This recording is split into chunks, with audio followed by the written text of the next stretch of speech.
supaya jadi ada pengguna Oke. Tet. Ini pertama kali aku syuting kayak gini guys, jadi masih kaku banget. Halo semua, nama aku Giska, aku product designer dari OVO. Aku sekarang lagi di Female Daily HQ, mau menjawab pertanyaan-pertanyaan dari Girls Beyond seputar product designer. Sebelum masuk ke pertanyaan-pertanyaan kalian, aku mau memperkenalkan diri aku dulu. Aku pernah kuliah di University of California, San Diego, dengan jurusan Cognitive Science dengan spesialisasinya Human Computer Interaction. Jadi dulu aku mulainya sebagai UI UX designer di Shichano, which is a perusahaan Jepang yang buka cabang di Indonesia. Lalu aku sempat menjadi UI UX designer juga, intern di Harian Kompas. Lalu sekarang aku udah jadi product designer di OVO. Oke, kita bisa ke pertanyaan nomor 1. Apa sih pengertian product designer? Mungkin kita bisa break product designer into 2 words. Jadi product and design. Nah, kalau product itu basically created to solve problems kan that somebody might have gitu. Kenapa? Supaya jadi ada value kepada user atau penggunanya. Nah, kalau design itu basically the act of finding solutions to a problem. Jadi kalau kita gabung dua itu, product design, itu basically our job create products that solves problem for our users dengan cara membuat experience user atau pengalaman user ketika menggunakan produknya semenyenangkan dan mudah mungkin. Apa bedanya dengan UI UX designer? Sebenarnya product designer dan UI UX designer nggak ada bedanya sih, lebih ke julukan untuk setiap perusahaan. Mereka lebih pilih pakai product design atau UI UX design. Untuk responsibility-nya sih kurang lebih sama, karena both UI UX designer sama product designer dapat sense of product ownership yang sama lah dibandingkan dengan kayak roles yang kayak UI designer specifically atau UX designer specifically. Apa aja sih job desk dan workflow seorang product designer? Mungkin kita bisa mulai dari ngeliat PRD. Jadi itu PRD itu namanya Product Required Document. Itu biasanya dikasih dari product owner atau PM. Nah, itu sebuah requirement yang needed into sebuah produk. Lalu designer nanti review kan. Nah, dari situ kita bisa nge-ideate kayak kira-kira gimana ya requirement ini akan kita translate ke sebuah desain. Nah, mulai itu bisa dari empathizing, which biasanya kita do user research atau market research, ngambil data tentang pengguna atau usernya, lalu kita basically kayak nge-analyze dan ideate solutions, design solutions based on that, yang kita bakal adopsi ke produknya. Nah, kalau masalah ideation-nya itu biasanya nggak cuma dari designer, tapi juga include researchers, to UX writer, supaya desainnya itu bagus dan di-approve dari beda-beda sisi of the user experience of the product gitu sih. Product designer biasanya kerja sama dengan divisi apa aja. Nah, kalau product designer itu kan biasanya di divisi tech kan, tapi divisi tech itu tuh terbuat dari banyak, ada engineers, jadi ada front end, back end, terus juga ada product manager, itu basically yang bikin requirement untuk produknya. Selain itu, kita juga kerjasama dengan business owners atau itu tim bisnisnya. Lalu juga kadang ada tektokan lah dengan marketing, karena kita mau make sure kayak kan marketing yang the start of the product kan, yang basically nge-promote produknya di awal, lalu masuk ke dalam produknya itu baru di kita kan. Jadi we want to make the flow as consistent as possible, dan message yang kita convey kepada pengguna itu juga consistent throughout the whole journey of the product. Kalau ingin bekerja menjadi product design, butuh skill apa aja sih? Mungkin kalau untuk technical atau hard skills-nya itu butuh knowledge di bidang user research, lalu information architecture, terus juga prototyping, lalu juga wireframing. Terus at the end of the design, kalau kita udah selesai, biasanya kita do namanya usability testing. Apakah harus bisa coding? Aku so far gak bisa coding ya, jadi kayak santai banget. Cuma sebenarnya kita lebih bagus kalau ada knowledge gitu, karena kan kita harus tahu kan limitation apa yang ada terhadap desain kita kan nanti pas diimplementasi ke developer. Tapi itu santai banget karena semakin kita banyak berkomunikasi dan bekerja sama dengan engineers, itu semakin banyak kita mengerti tentang terminologi mereka, mendengarkan penjelasan mereka gitu-gitu, pasti lama-lama ngerti, sehingga nanti kita bisa nge-evaluasi sendiri kira-kira ini desain kita tuh limitationnya gimana ya terhadap development gitu. Software atau tools apa sih yang biasanya dipakai dengan UI UX designer? Jadi sebenarnya ada banyak sih, tapi kayak ada Figma, ada Sketch, tapi ya Aku masih Figma by heart forever. Itu untuk desain aplikasinya.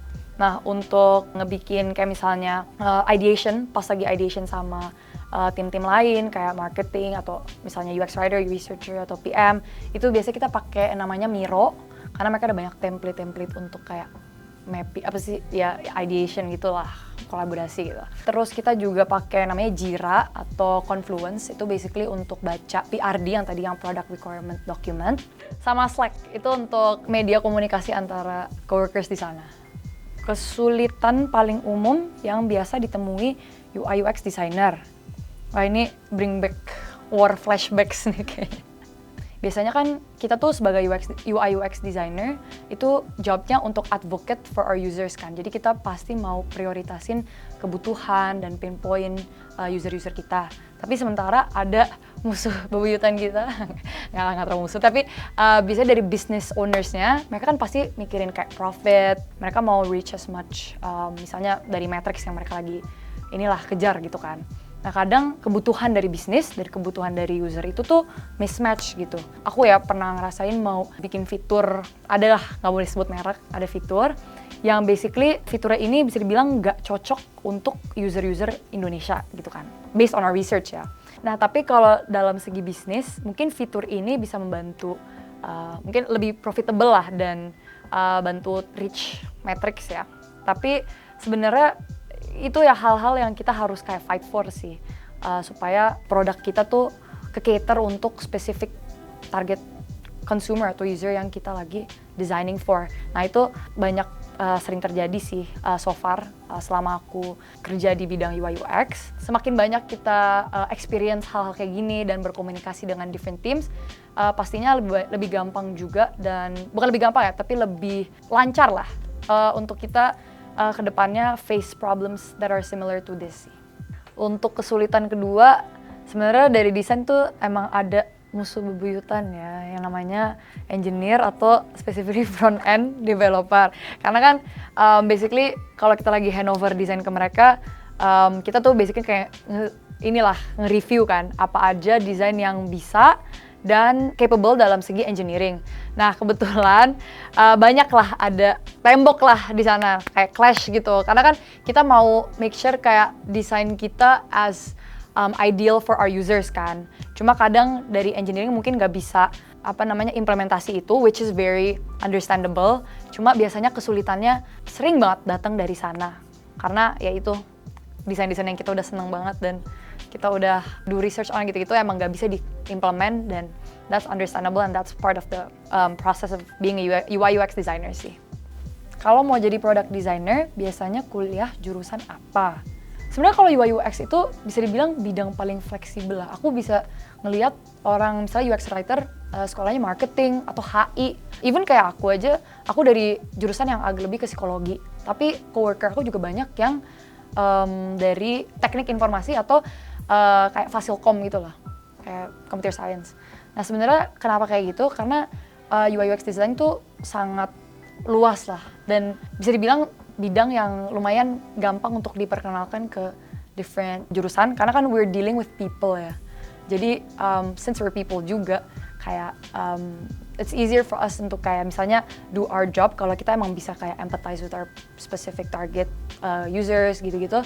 Dan emang dari beda-beda jurusan aman.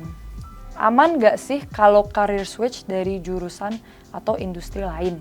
Kalau dari beda-beda jurusan gitu, biasanya banyak yang ngambil kayak namanya bootcamp.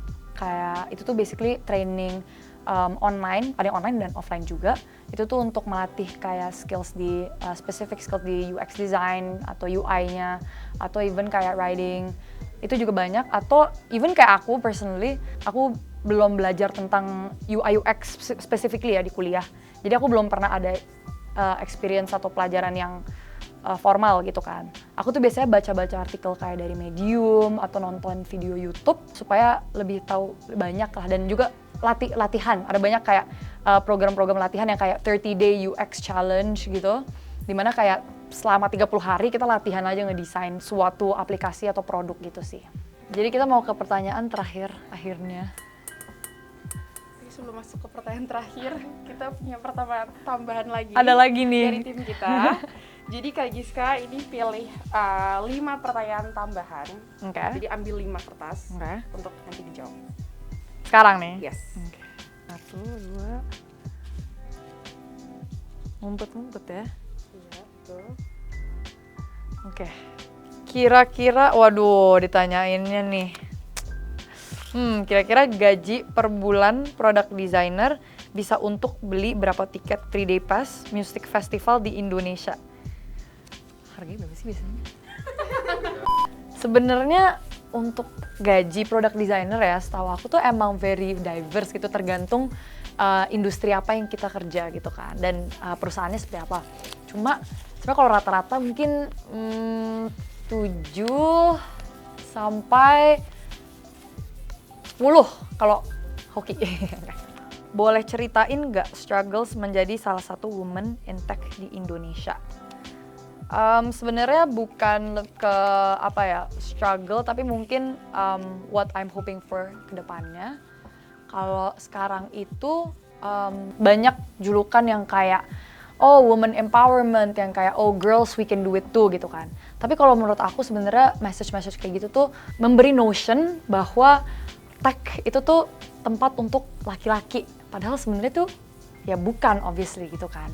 Nah, menurut aku one way untuk kita abolish this itu tuh untuk obviously menghilangkan notion itu dengan cara lebih banyak representation of women di tech. Nah, makanya aku appreciate banget sih yang kayak kalau kalian tahu namanya Girls' Generation. Itu tuh mereka ada kayak pelatihan khusus untuk women, bisa kayak anak-anak muda perempuan di tech, supaya mereka bisa prepare pas masuk ke tech industry. Nah, itu keren banget menurut aku karena it's providing more ways for girls and women all over Indonesia to get into tech. Aplikasi website favorit atau yang desainnya paling bagus menurut Kak Giska apa? Sebenarnya kalau misalnya bagus atau enggak, it depends on kayak the type of user ya, pasti nggak ada yang bagus, nggak ada yang jelek. Tapi kalau enak dilihat gitu dan kayak interaksinya sangat bersih dan lancar, itu tuh menurut aku kayak Spotify, Airbnb. Karena so far aku nggak pernah namanya lapor atau apa gitu, aku nggak pernah, jadi kayak aman-aman aja dan kayak UI-nya cantik banget sih. Setelah menjadi product designer, apakah jadi observant ketika membuka atau mengunjungi app atau web lain? Tentu sih, kayak mungkin local competitors ya. Itu tuh biasanya kita suka, kalau produk-produknya mirip gitu, pasti kan kita suka yang namanya benchmark atau kayak perhatiin kira-kira ada update baru apa nih, atau kayak interaksinya kayak apa. Siapa tahu ini juga interaksi yang bagus untuk kita implement di produk kita gitu. Biasanya anak-anak desain zaman sekarang kalau ngerjain desain kan malam hari. Kakak prefer malam atau pagi? Dan kalau kebiasaan kerja di malam hari, gimana cara mengimbangi kerja di kantor? Aku personally tim malam hari sih, karena kalau jam kantor kan aku WFH kan sekarang, jadi kayak yang namanya jam kantor tuh nggak ada gitu kan. Biasanya suka tidur siang, itu kan paling enak kan. Tapi biasanya aku make up for lost time during office hour itu di malam hari. Jadi misalnya aku tidur atau nonton Netflix 3 jam pas jam kantor, pas nggak ada meeting, terus aku kerja lebih di malam hari sebesar 3 jam gitu misalnya kan. Make sure waktu-waktu yang kamu luangkan itu juga terisi juga pas malam hari itu. Jangan kebanyakan nonton Netflix. Jangan sampai kebablasan nonton 1 season lah ya. So, where do you see yourself in 5 years? And apakah masih akan di industri product design? Sejujurnya, aku so far enjoy banget sih kerja di product design, industri product design dan di tech industry terutama. Pastinya kayak aku bakal terus mengasah skill desain aku karena aku emang suka banget desain dari kecil kan. Jadi di luar mungkin kerja di kantoran atau di startup, mungkin kalau misalnya udah punya bisnis sendiri, pengen menjadi kayak creative director-nya gitu. Aku juga sebenarnya tertarik di bidang kayak marketing and how to sell products to our target users gitu kan, atau target consumer gitu. Jadi ya bisa dibilang apapun yang aku jalanin sekarang, semoga bisa berbuah untuk mimpi aku ke depannya gitu. Tapi aku nggak pernah tahu ya, kayak mungkin aja aku bakal balik lagi ke dunia tech atau product design karena aku emang enjoy banget sih. Jadi untuk anak-anak muda atau Gen Z yang sekarang lagi tertarik gitu masuk ke dunia teknologi, mungkin kelihatannya wow gitu kan, kayak seram gitu. Tapi nggak, tenang aja, banyak banget path yang kamu bisa ambil di teknologi nggak harus necessarily coding ya. Aku sendiri juga anti banget ya. Pokoknya jangan takut, karena pasti kamu bakal ketemu yang cocok buat kamu. Terus juga industri teknologi ini tuh bisa dibilang nggak bakal pernah mati. Kayak banyak banget industri yang belum ke disrupt. Jadi masa depannya bisa dibilang cerah lah untuk orang-orang yang mau masuk tech. Tips dari aku itu never stop learning because our world is always gonna evolve. Jadi bakal selalu ada hal baru yang dipelajari. Kan kalau product design we're dealing with people kan. Jadi kalau misalnya bisa ketemu as much people as possible, gain new perspectives, itu akan membantu kamu ketika lagi ngedesain produk atau lagi do research, itu to be as open-minded as possible. Jadi meet new people as much as possible sih, from different backgrounds and everything. Jadi that's it from me seputar insights terkait product design. Kalau masih ada pertanyaan atau ada tips and tricks yang mau di-share, boleh banget comment down below. Atau join Girls Beyond Circle di Discord. Thank you for watching. See you in the next video. Bye.